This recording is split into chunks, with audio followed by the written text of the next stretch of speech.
Chapter 15. The Herman W. Block Memorial Library's air conditioning unit didn't work very good, and there was only one fan, and from the minute me and Winn-Dixie got in that library, he hogged it all. He sat and laid right in front of it and wagged his tail and let his fur blow it all around. Some of his fur was pretty loose and blew right off, made him look like a dandelion. I worried about him hogging the fan, and I worried if the fan blowing him bald. But Miss Franny said not to worry about either thing, that Winn-Dixie could hog the fan if he wanted, and she had never in her life seen a dog made bald by a fan. Sometimes Miss Franny was telling a story, and she would have to fit. They were small fits, and they didn't last long. But what happened was she would forget what she was saying. She would just stop and start to shake like a little leaf. And when that happened, Winn-Dixie would get up from the fan and sit right at Miss Franny's Block's side.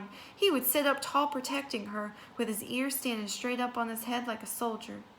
And when Miss Franny stopped shaking and started talking again, Winn-Dixie would lick her hand and lie back down in front of the fan. Whenever Miss Franny had one of her fits, it reminded me of Winn-Dixie in a thunderstorm. There were a lot of thunderstorms that summer, and I got real good at holding on to Winn-Dixie whenever they came. I held him in and comforted him and whispered in him and rocked, in just the same way that he tried to comfort Miss Franny when she had her fits.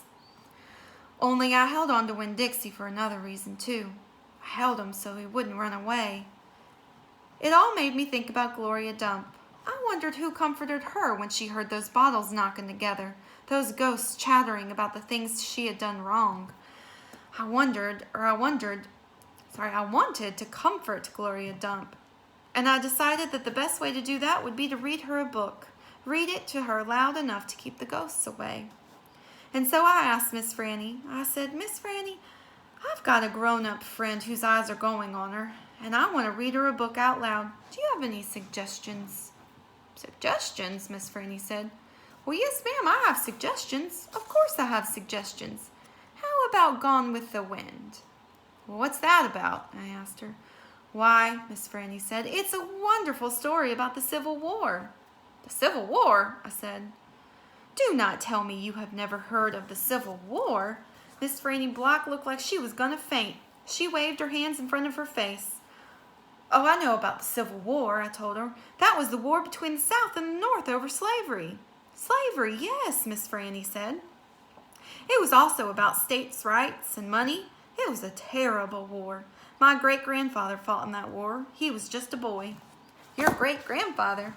"Yes, ma'am. Litmus W. Block. Now there's a story." Winn-Dixie yawned real big and lay on his side with a thump and a sigh. I swear he knew the phrase, "Now there's a story," and he knew it meant that we weren't going to be going anywhere anytime soon. "Go ahead and tell it to me, Miss Franny," I said, and I sat down cross-legged next to Winn-Dixie. I pushed him and tried to get him to share the fan, but he pretended he was asleep and wouldn't move.